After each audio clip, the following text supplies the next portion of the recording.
and welcome. I'm Naledi Makene, and I'm the events coordinator at Zócalo Public Square. At Zócalo, our mission is to connect people to ideas and to one another. Everything we do is free and everyone is welcome. We publish original writing and present conversations like this one. Find us at zocalopublicsquare.org and all the main podcast platforms. And if you enjoy this conversation, please like it, follow us, or subscribe. We're about to hear from Atlantic senior editor Ronald Brownstein, who joins us today to discuss his new book, Rock Me on the Water, 1974, the year Los Angeles transformed movies, music, television, and politics. And I'm thrilled to introduce Sandy Banks, who will interview Ronald today. She is a columnist at the Los Angeles Times, where she has been employed in different capacities for over 3 decades.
Consequential year. I can remember all of these things happening, but I just had no idea. I remember that was the year that President Richard Nixon resigned, the first time a president had resigned in our country.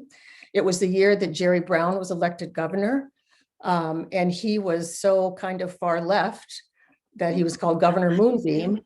And he has succeeded a president that was so far right. I mean, a governor that was so far right, Ronald Reagan, that he campaigned. One of his big campaign issues was to get rid of the fair housing law.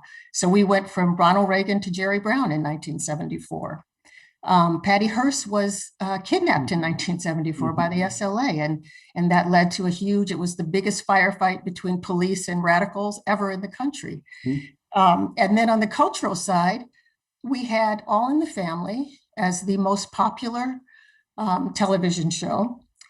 And we also had Good Times and Chico and the Man, and all of a sudden, people that we had never seen on television and stories we'd never told.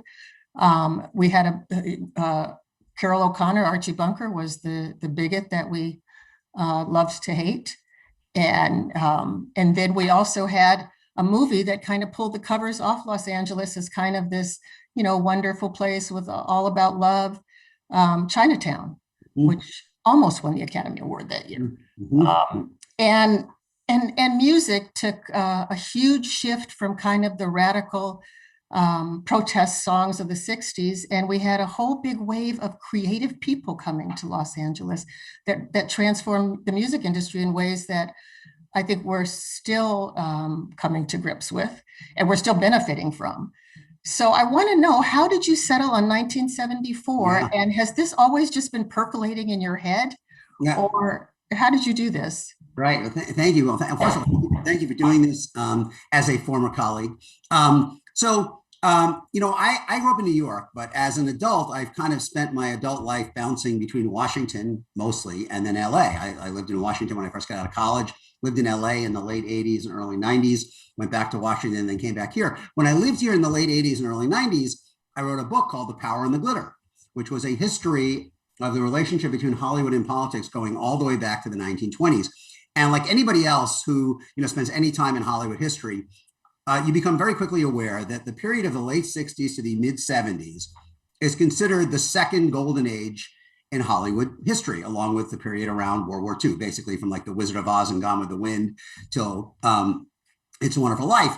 But the period of the late 60s and early 70s, from basically Bonnie and Clyde, The Graduate, Easy Rider, Midnight Cowboy, through the early 70s, was considered a real creative upswing in Hollywood. So when I moved back to California in 2014, after 20 years in Washington, most of them for the LA Times covering national politics in the White House, when I moved back here, I kind of had in my mental back pocket an awareness that the early 70s was this great period in Hollywood history. And then when I got out here, I started listening more to the music that was being produced in California in those years, the Eagles and Jackson Browne and Linda Rondstadt and Joni Mitchell and others. And I remember being struck that, well, hey, this is kind of happening at the same time as the movie thing. But the final tumbler kind of clicked into place for me about maybe probably about a year and a half after I was back here. And I'm as mostly a political reporter, although I like to try to write about the way culture and politics intersect. I went to an event, a political event for Elizabeth Warren at Norman Lear's house. And I distinctly remember on the way out of that going home thinking, wow, he was doing All in the Family and, Maude and Good Times at the same time as the movies and the music was happening. And that was when I seriously began to think, well, hey, there's something here, that all of this was going on at the same time. And it would be interesting to try to think about why and how. And of course, as you know, Jerry Brown is getting elected in this period. So that was when I began to seriously think about what was happening in LA in the early 1970s. And I have like in my cabinet here, legal sheets where I kind of listed the movies, music, and television in each year of the early 70s, because obviously this was not a one-year process. And as we'll talk about, it was a wave that was building. But I ultimately decided that 1974 was the year to focus on for two reasons. But one, because it, as we'll discuss, it had the most, I think, of the emblematic art in movies, music, television that exemplified the way the culture was changing in the early 70s. For example, it was the only year that All in the Family, Mary Tyler Moore, and MASH were all on TV together. And in the year of 1974, Jackson Browne, Linda Ronstadt, the Eagles, and Joni Mitchell all put out career-defining albums. So in that sense, it was kind of, I think, the culmination of what was happening in the early 70s. But the other thing that was really important is it's the last year before the tide starts to recede. And in 1975 and 1976, in a lot of different ways, you see the culture going in different directions. And this moment of concentrated influence and excellence in LA begins to dissipate. How would you describe that tide that was receding? What was that tide carrying out or bringing back in? Yeah. So, I believe that that essentially, the story that I tell is the simultaneous kind of revitalization of the movies, television, and music business in LA and all of it happening in LA in the early 1970s. And all of these industries were being moved by the same tide. They were being carried along by the same tide, which was the growing economic clout of the baby boom. And that forced, in particular, movies and television, which had steadfastly ignored all the changes that were happening around them in the 60s. I mean, we didn't get any closer to Vietnam in the 1960s on television than Gomer Pyle and McHale's Navy and Hogan's Heroes. That was about as close as we got. We had the Clampetts, we had the Beverly Hillbillies, and we had Green Acres and Petticoat Junction and Andy Griffith, and even still Lucille Ball and Ed Sullivan and Doris Day. I mean, as I say in the book, Walter Cronkite would spend half an hour every night documenting all the new fissures opening in American life. And then the CBS prime time as the other networks would spend the next 3.5 hours trying to, erase them from viewers' minds. But in the late 60s and in this process that really took off in the early 70s, the movie industry and the TV industry in particular had to reimagine themselves in order to make themselves relevant to the values and experiences of this new rising generation that was enormous in size and was becoming an increasing share of their audience. And I think that all the great popular culture of the early 1970s, most of it produced in LA, I think was grappling with one overriding question above all, which was what from the ideals of the 60s, what from hopes of change from the 60s could be sustained in what was clearly stonier political soil of the 1970s. And I think that and this really was kind of the ongoing dialogue that you see in for example, All in the Family, I think was basically week by week chronicling the terms of surrender of the older generation to the new social mores kind of being put forward by the younger generation. And you can look on many of these albums and on which we'll talk about, and on movies about kind of rethinking basic cultural values in America, our attitudes toward authority, the role of women, the role of minority groups that have been marginalized, attitudes about sex and marriage. And I think by the mid-70s, what happened was that the country the audience began to be somewhat exhausted by relitigating the arguments of the 1960s. And really the perfect symbol is that by 1976, Happy Days, which takes us back to kind of the placid 50s, replaces All in the Family as the #1 show on TV. And you see kind of the rise of entertainment that's kind of less challenging. It can be brilliant, like Jaws and Star Wars and Close Encounters and Indiana Jones. But it's less about kind of putting an X-ray on America. And even in music, you see kind of the bifurcation of music into disco and on TV, not only Happy Days, but Charlie's Angels and Three's Company. And it's like a very different milieu in the late 70s. And then in music, you get kind of this bifurcation between the kind of more nihilist, punk movement and then disco, which in many ways was kind of its own Happy Days, right? It was about escape and fun. And so the moment that LA had in the early 70s was when the possibility of big change was still there. And this art reflected that.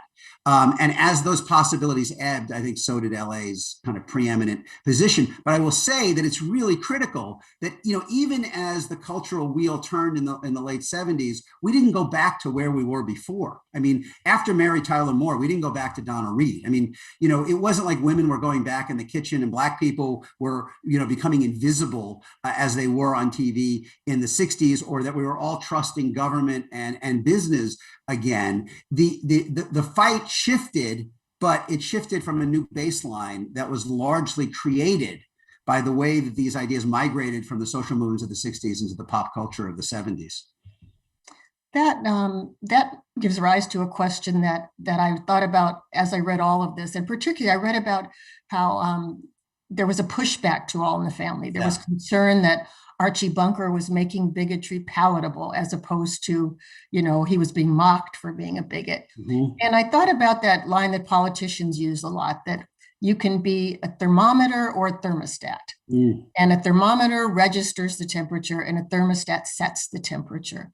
Which do you think these changes, shows like All in the Family and Mary Tyler Moore, were they registering just what was out there, or were they also leaning us in a certain direction, or, shaping how we thought?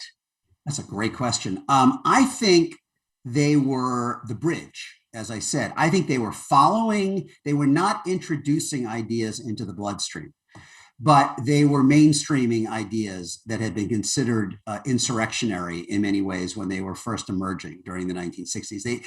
This was the consolidation of a lot of the cultural critique of American life that emerged out of the 60s. And obviously, if you look at the social movements of the 60s, they had their successes and failures. They did not usher in, by any means, an era of liberal political dominance of America. Richard Nixon won in 68 and he won in 72, mostly by mobilizing the voters who were the most unhappy with the way the culture was changing, precisely as the changes that he was organizing against were being embedded in popular culture and thus in the way we live, never to be dislodged. And, you know, Reagan did the same thing in the 80s. And to me, like, there's a big lesson there, I mean, and a parallel to today, which is that the electorate is older and whiter than the country overall. And to me, it always has been and probably always will be.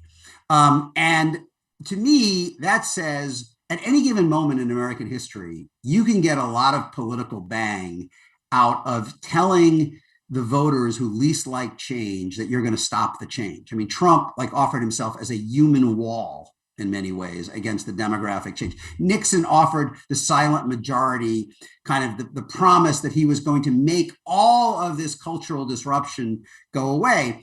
And it turns out you can win elections that way.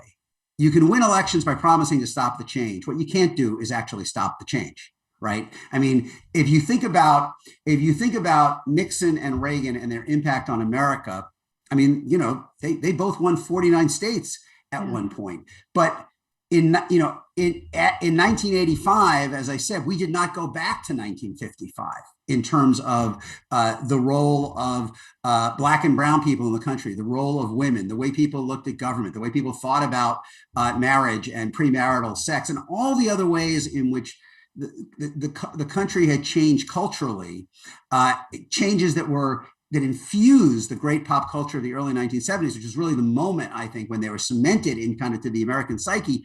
We didn't go back. And I think, by the way, the same is going to be true now. I mean, I don't think in 10 years we're going to be arguing about transgender rights. I mean, we may be arguing about something else in the same way that, we're not arguing about gay marriage anymore, really, the way we were when George Bush in 2004 sponsored initiatives in 11 states to ban gay marriage as part of his re-election strategy. You can, as I say, you can mobilize voters on a short-term basis by promising to stop change. You can't actually stop the change. And if you look at the pop culture, which because of its business model has to be more attentive to the rising generations, I think that gives you at moments of generational transition like the early 70s or like today, I think the pop culture can give you a better preview of how the country is actually going to be living in 10 years. And I think that was very much the case in the early 1970s. And I actually think it's very much the case again today. I think it seemed to me, introduced us to people that we wouldn't have otherwise known. The bigot, the single woman who's working, in a news station.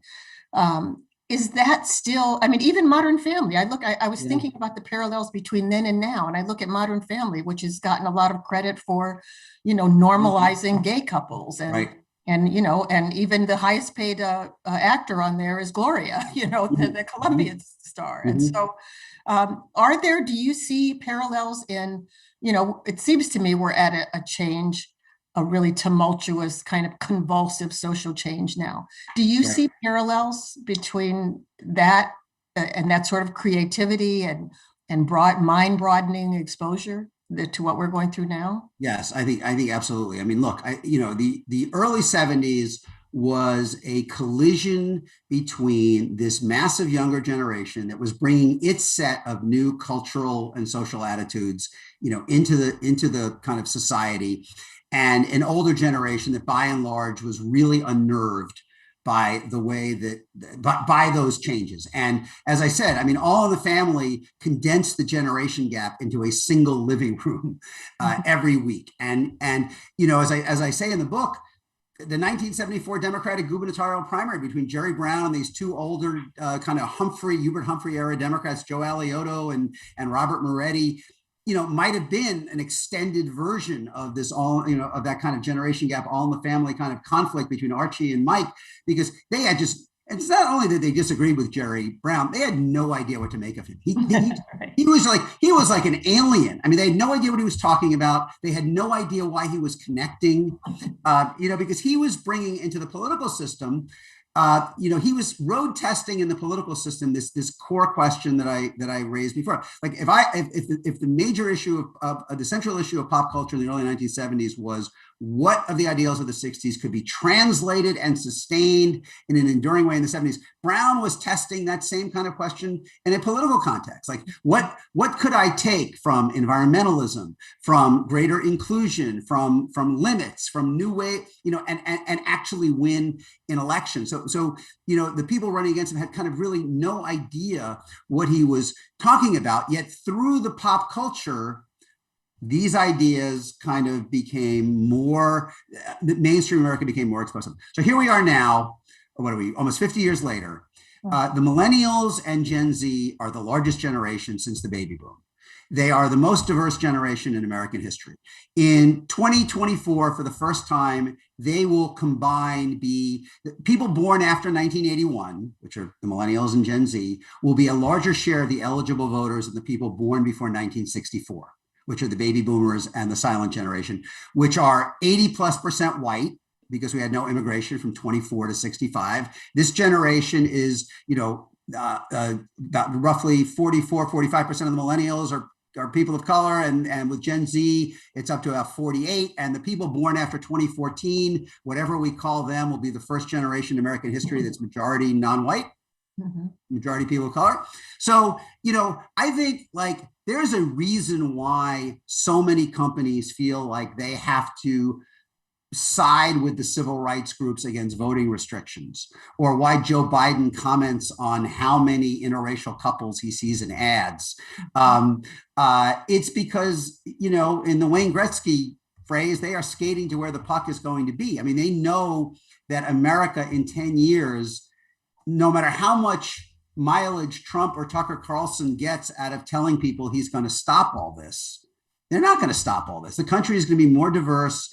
It's going to be more inclusive. And look at the movies that are dominating the big categories in the Oscars for this weekend, right? I mean, Nomadland, Minari, Judas and the Black Messiah, Ma Rainey's Black Bottom, One Night in Miami. It reflects an America that has a more, the aperture has widened on the lens. And I think in the same way, in exactly the same way as what happened in the 70s, where the culture was ahead of the politics, I think that's where we are now. And in 10 years, this is going to be tolerance. People don't just accept diversity now. I think it's seen as for much of the younger generation, not everybody, but it's seen as a positive value and inclusion. So I think this is going to be a different place. Doesn't mean the left is going to win all the elections, but I do think the way we live is going to be different. And Trump and Tucker Carlson can't stop it. Well, it'll be interesting to have you on in 10 years to talk about that, because what I worried about as I read the book, and I hadn't thought about it before, is, I am also kind of amazed at all of the interracial couples and the Black shows and just the transgender and the binary and all the different changes we see. But I also wonder, is that just like there was a pushback and there was a retrenchment, that you write about, how do we know that's not going to happen now? And are the forces that led to that, the same forces? And I know as you said, demographically, it's going to be a lot harder to do. But there is resistance, there's a lot of resistance. And so how do we know this is not just another, opening of creativity and the door's not going to close? I don't think we know for sure. Obviously, you can't foresee the future. But I think the lesson of the 70s and of most points in our history is that the culture wars and even culture wars is almost too narrow a phrase. The war over defining American identity and what America is, that never ends. I mean, obviously it never ends. And there are, as like in my day job, in 2012, I coined the phrase that we now have a coalition of transformation and a coalition of restoration, that the fundamental fault line in our politics is between those who mostly welcome the way the country is changing, demographically, culturally, and even economically, and those who mostly fear it. And this was 4 years before Trump, and I think Trump really validated that theory, where he more explicitly than ever before, ran on a message of "Make America Great Again." I will take us back to where we were with this old hierarchy of gender and race and religion. And yeah, as I said, you may be able to win elections at any given point by promising to stop the change, given the disparity between the electorate and the overall population. But I don't think you can unroll the changes any more than Nixon and Reagan could unroll the changes that were the cultural changes that were unleashed or loosed in the 60s. I think we will fight. We will argue about we will have new points of argument, but we won't be arguing from the same place, right? We're already not arguing from the same place. We're not arguing about gay marriage anymore, right? Really, I don't think we're realistically arguing about that anymore. Now we're arguing about transgender rights. Yeah. And I think that in 10 years, we probably won't even be arguing about that. That doesn't mean there won't be something else there, but I do think the baseline moves. And the pop culture is often the canary in the coal mine that tells you where the baseline is moving to. That makes sense? Good point. Yeah, that makes a lot of sense. And you made some really good points with you. There's such great stories in here, behind the scenes stuff, that sometimes that was all. I just wanted to get to that and get past the politics. But your story of how Tom Hayden and Jane Fonda had to kind of reimagine their movement in the wake of the 70s, because the old tactics weren't going to work. And so they didn't give up the cause. They didn't, let go of their beliefs, but instead they were in Washington meeting with the Congress people, as opposed to marching on the streets. And so that shows a sense of creativity and understanding of what was going on. Was that widespread, do you think?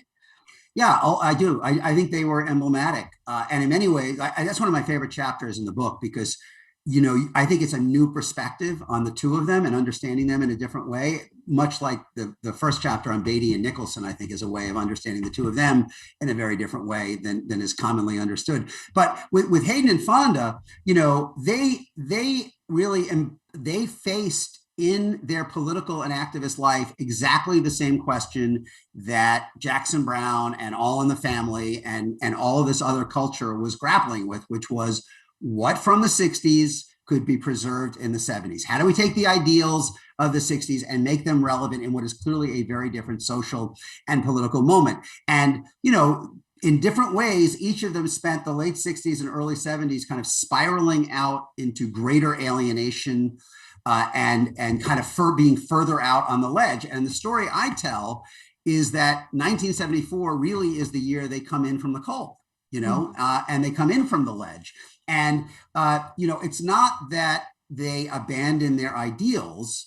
It's that they look for ways to try to, once it was clear that fundamental revolution was not coming to the country, which Tom Hayden had written about and Jane Fonda had kind of talked about in this period where, as she says to me very openly, she was just feeling totally at sea. I mean, she felt like she was drowning until she met Hayden, who was himself kind of bruised and broken. I mean, I tell really the great story. I mean, after the trial of the Chicago 7, after the events in the movie that people are, maybe watching this weekend before the Oscars, he goes to Berkeley, to kind of lick his wounds and starts a commune, and eventually gets tossed out of the commune because he is not really someone who believes in collective leadership. And he's something of a, in the terminology of the day, he's also especially a male chauvinist pig. And he literally, in this very dramatic meeting that includes figures that we both know, Robert Scheer is kind of a player in all of this. Hayden kind of crumples into his Volkswagen and drives down to Venice, back when Venice in 1970 was, as he says, kind of outpatients and drug addicts. And there's a former LA Times colleague, Dave Smith, who wrote some incredibly beautiful stories about Venice in those years. And Hayden takes a one-room apartment under his grandfather's name and just tries to completely disappear. He's just a broken person at this point. Meanwhile, Fonda is kind of being whipsawed by all of these radical pressures, and being someone who grew up with such privilege and was still living in such privilege, she felt this enormous pressure to be the most avant-garde on everything. And as a result, got into all sorts of, unfortunate situations and found herself saying things on television that were, essentially indefensible. And they come together. And, in a story that I tell in the book, and initially, there's still centrifugal force. They're still moving. I mean, she ends up in Vietnam behind the gun. She ends up attacking the POWs when they come home. But eventually, they kind of get their gyroscope resettled. And as you say, they find ways to continue working against the war and working for causes that they care about, but now within the political system. And she restarts her career in Hollywood and kind of has this incredibly, F. Scott Fitzgerald said there are no second acts in American life. She had like a 50-year second act, of going.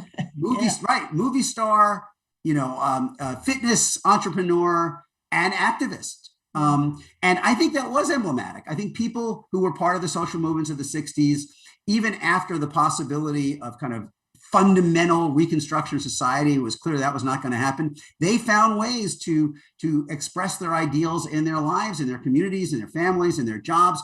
I mean, I also talked to Jackson Browne at great length about these same ideas because he grapples with them on his songs. And he's like a perfect example. I mean, he got more pessimistic through the mid-70s, but as kind of time went on, he found ways to look forward more often than look back, and found causes that engaged him and artistic endeavors that engaged him.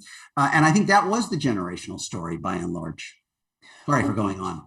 Well, no, that was fascinating. And what drew Jackson Browne and Linda Ronstadt and Crosby, Stills, Nash? What drew all of these artists to Los Angeles? They don't all seem like LA types.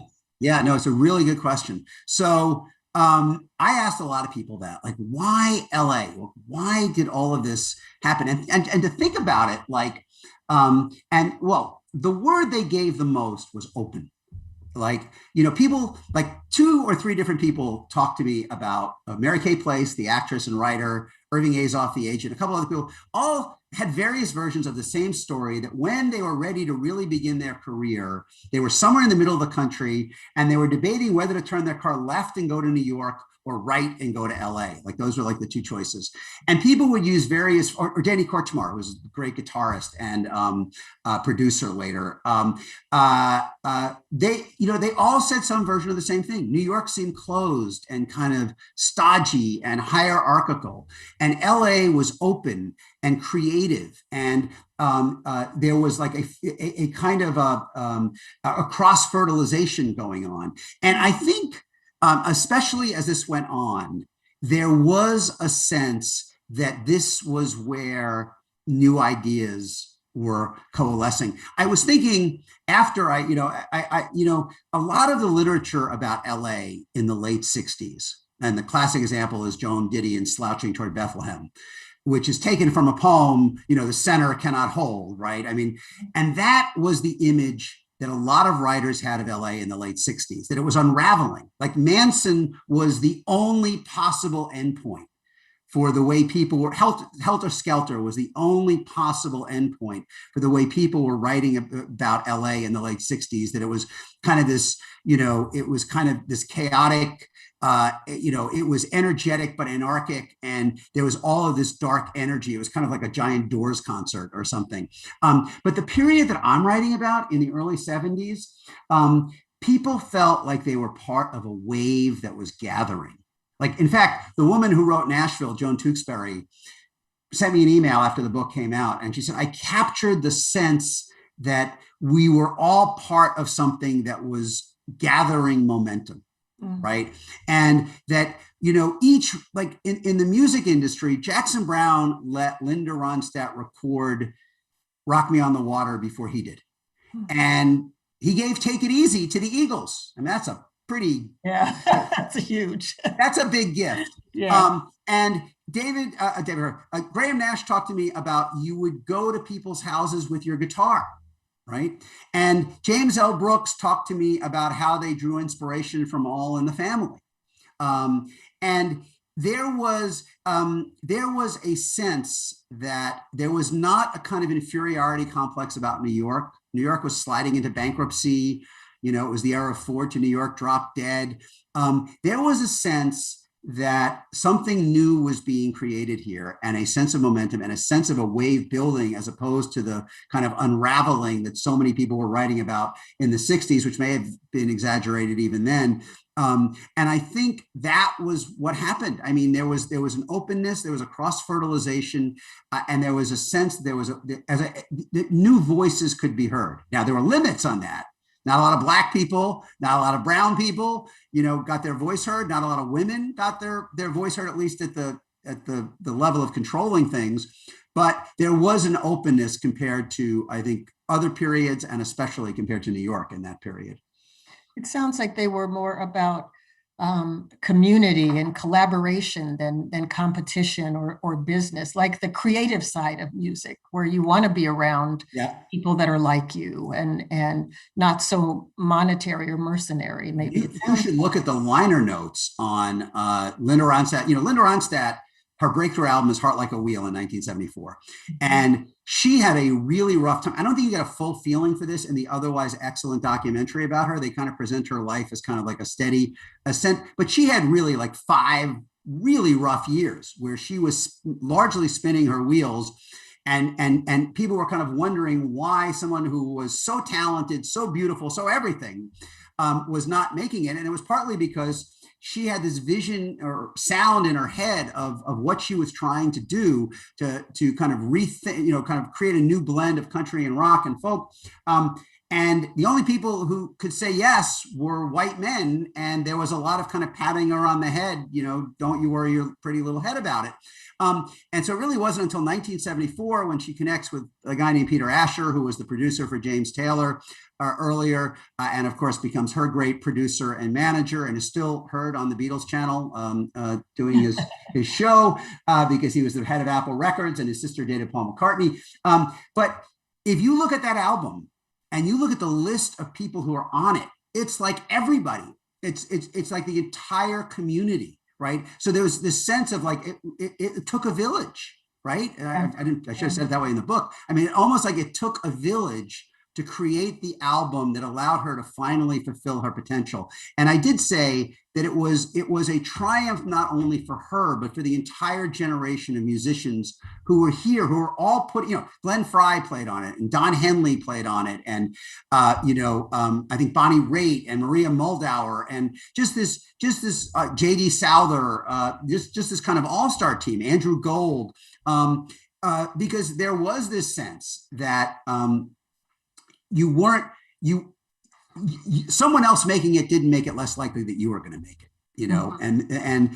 And I'm not sure if Hollywood ever got quite that collaborative, but I do think they did have a shared belief that they were each making it easier for the other to try new things and to do. I mean, Warren Beatty and Robert Towne, both in different ways, were talking to me about how much fun it was in the early 70s. Because, you know, in the 60s, your palette was so constricted, what you could make a movie about, the language you could use, the stories you could tell.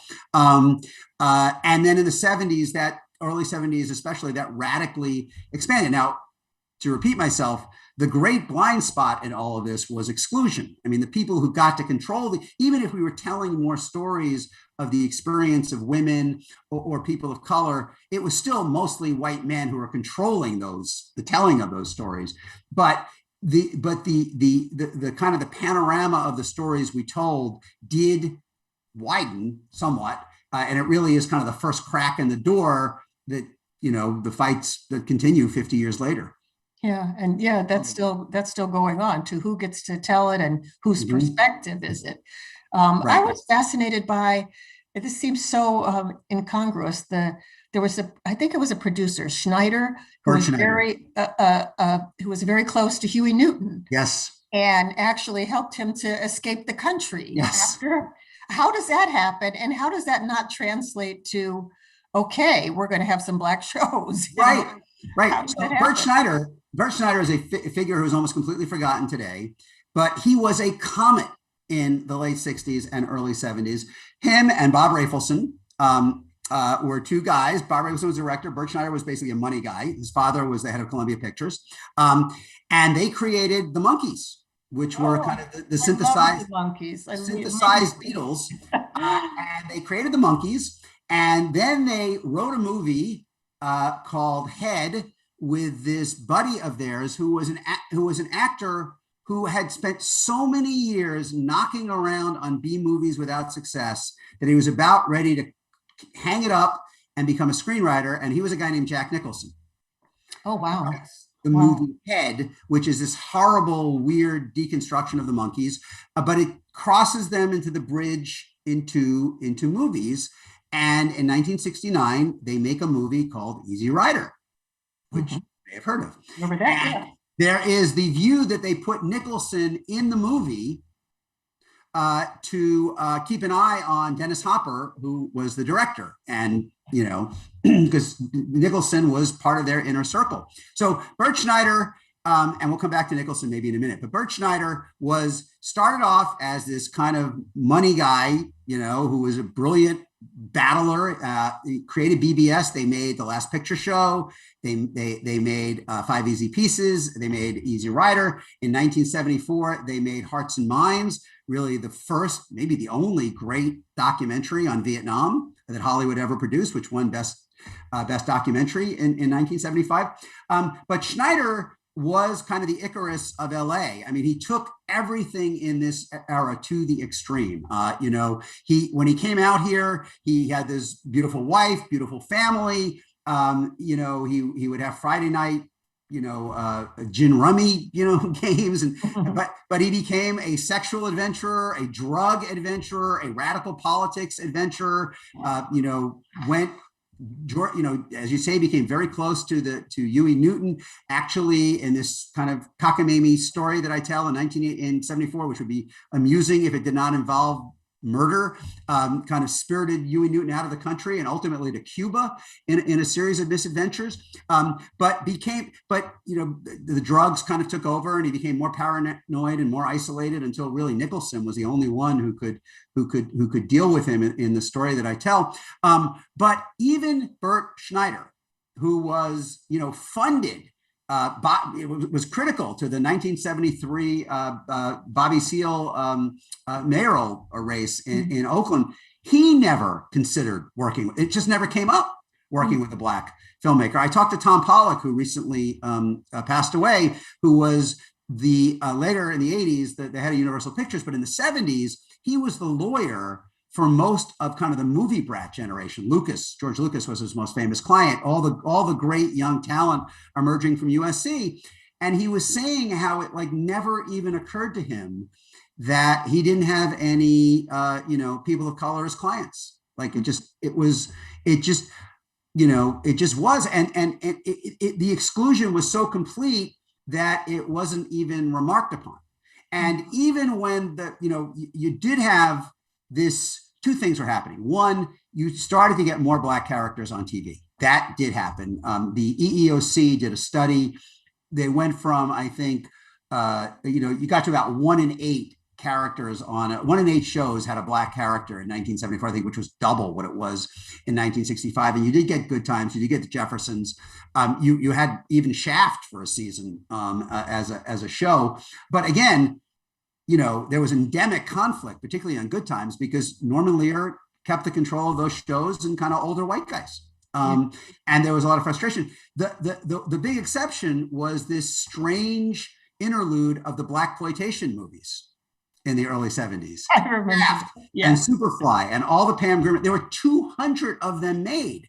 And in some cases, they did provide opportunities for Black directors, to some extent, screenwriters, certainly Black, craftspeople, but by and large, most of them were also directed and written, and certainly higher up the chain, controlled by white executives.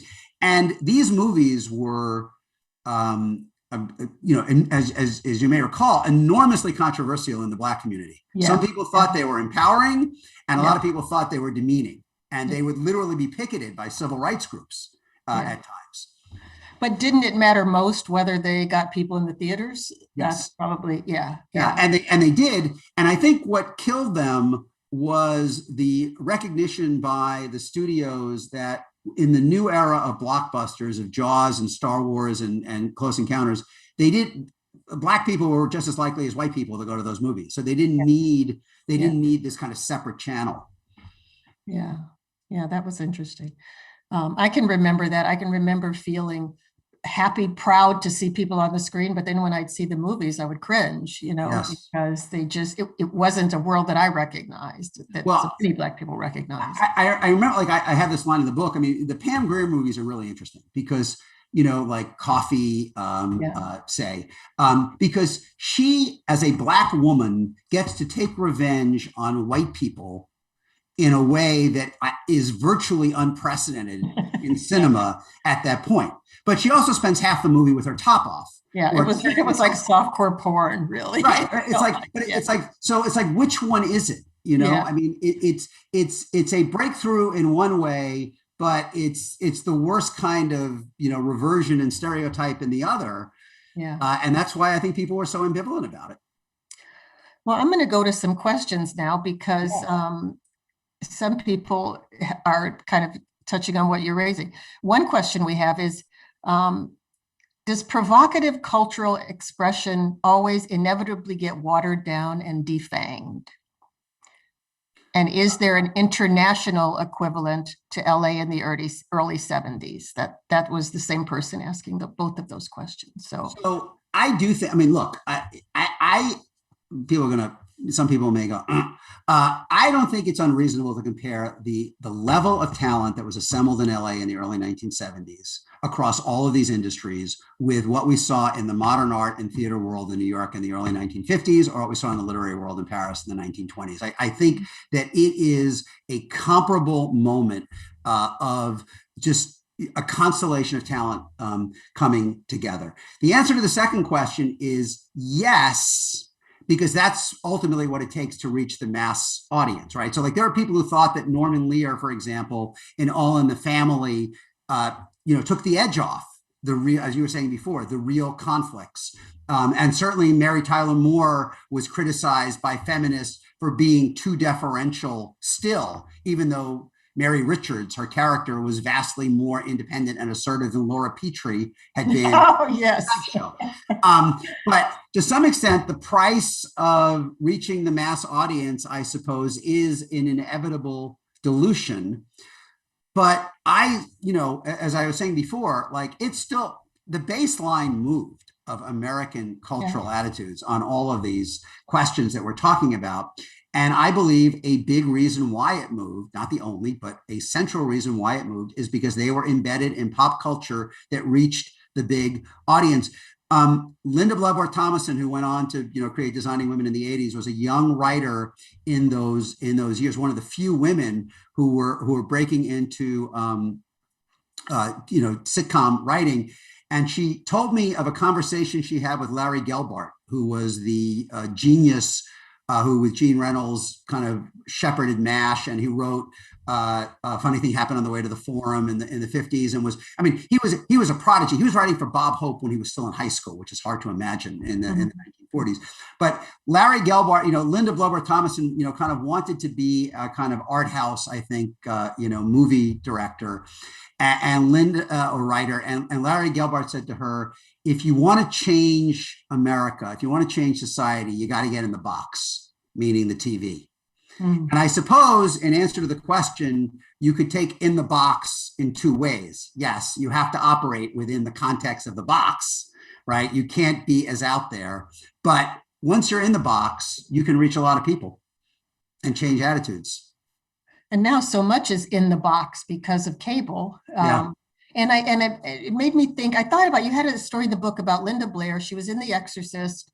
That went well. Then she was in another movie that was so, she was a teenage girl who was gang raped, and that that led to us putting restrictions on when you could show violence. Yes. And I think now about there's the movie Them, which is the Black family. I think it's Amazon, but it's and it has these very gruesome scenes of violence that, and it's, you know, it's made by Black people, but that's, you know, also getting a lot of pushback because, you know, how far, at what point are you just like taking advantage of something to titillate, and at what point are you, you know, really showing it? So it is it's an ongoing thing, which leads to a question. Someone asked, and both of these are really good questions. The first one is, how much can we trace our contemporary political attitudes to this moment in the 70s? And the second one is, what was the hardest thing that you had to leave out of your book? So the first question is absolutely. Like, you know, I've been a political reporter, as you said, for 40 years. The biggest change in our politics over my lifetime and is we have gone from a political alignment in which the parties were separated mostly by class to one in which they are separated mostly by cultural attitudes.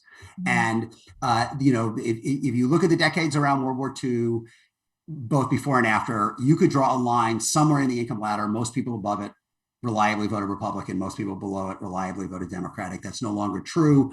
As I said, the big dividing line is whether you are okay with or resistant to all of the ways the country is changing. And the big bang for that, and that's been a process that's really unfolded. It's taken 50 years to fully develop. But the big bang for it are the cultural changes of the 60s. That's when you start to see, you know, Southern white evangelicals who had been Democrats for 100 years voting Republican for the first time around race, and then later abortion and things like that. And same thing with conservative Catholics in the Midwest who would have felt unwelcome in a waspy Republican Party. And conversely, you know, the kind of the white collar America that had been always Republican started to become more Democrat. And the period that I write about is the beginning of that. It is the very dawn of that shift in the axis, because all of the changes, the cultural changes in America that are embodied in the pop culture of the early 70s is what Nixon is starting to push back again with his silent majority. And then Reagan takes it further, W takes it in a different direction, and then Trump goes all out, making it overtly, explicitly racial. So that was, yes, we are. And it seems too, back then, at least we were all watching the same shows. Yes. Now it's a different cable, there was nothing else. At NBC had this on at this time, that's what you watched. Right. And now it seems like when you talk about that cultural shift and the cultural divide, we can choose to watch only what's, you know, supports what we already think. Yep. So it seems hard to think there's going to be some kind of a, you know, reconciliation or a moment like you wrote about in 70. Oh, yeah. And in fact, I think, you know, I haven't looked at this lately, but like the last time I did, it's true not only in terms of Fox versus MSNBC and CNN, it's true even on the entertainment stuff. Yeah. Like the entertainment in red and blue America, I mean, there is some overlap, but by and large, there's a big difference in what people are consuming. So the question is, what was the toughest to leave out? I had to cut back on some secondary characters. There was, I think that the main editing note was to kind of stick with your main horses. So I think I had to cut back on some of the figures that I might have written a little more about who weren't absolutely central to the story, like Crosby, Stills and Nash and Young, Joni Mitchell, the Godfather movies. You know, I ended up zeroing in on Beatty, Nicholson, and Town, plus Altman and Spielberg in movies, the big three of Mary Tyler Moore, MASH, and All in the Family, and then mostly Jackson Browne and Linda Ronstadt and the Eagles in music, as well as the one chapter that focuses on the largely excluded voices of women and people of color. I think my biggest regret is that, you know, I've described writing a book as like, it's like you open a door into a room that is completely dark, and you spend like 3 months illuminating the room inch by inch by inch. And then like when you have the room fully illuminated, you see that there's like at the end of it, there's another door that you open and there's another completely dark room. And I didn't realize how potentially important Bill Withers was to my story until too late. And I think, and he passed. I would have liked to have talked to him. That's something I wish, I had, when you're writing a book like this, you're always struggling between the need to talk to people who are older to make sure you can talk to them versus knowing enough to have a productive conversation with them. Yeah. And so I kind of missed out on him. And I think he would have been great to talk to about this era. Well, we have about 4 minutes left. And I Okay. just want to ask this because I think it's really critical. What effect did this new culture in LA have on local politics? We haven't talked about that. Well, LA had been a very segregated city enforced with an iron fist by William Parker. And Sam Yorty, who had first got elected mayor in 61 as kind of a gadfly, I think he ran against that you wouldn't have to separate your trash on trash day. He gravitated to the right, particularly after Watts in 1965, and unequivocally sided with Parker and became more of a Frank Rizzo type overt race baiter in 1969 when he ran against Tom Bradley. Tom Bradley was one of the first, I think there were 3 elected in the same year, African Americans elected to the city council. He was the only Black police officer who rose to the rank of lieutenant during the entire Parker era. And in April 1969, he kind of stunned everybody by rushing out to a lead ahead of Yorty in the mayoral race. And then Yorty incredibly beat him by running a unabashedly racist campaign saying that basically Bradley was going to turn the city over to the Black Panthers and half of the cops would quit if he won. Bradley never stopped running, though. And you can see Yorty won the battle and lost the war. He became an embarrassment to the city leaders who wanted LA to become a much more global and cosmopolitan city than it was at the time. And one of the great things about revisiting this era is talking to people like Angelica Houston about what a small town LA seemed at that point. The LA Times, as you know, was just kind of emerging from its own kind of cocoon in kind of the, Southern California right-wing politics. And, she's saying you couldn't even get fresh mozzarella in LA in 1973. Bradley never stopped running. And then in 1973, Bradley beats Yorty, at the same moment that these changes are happening. And obviously that was not the deliverance moment.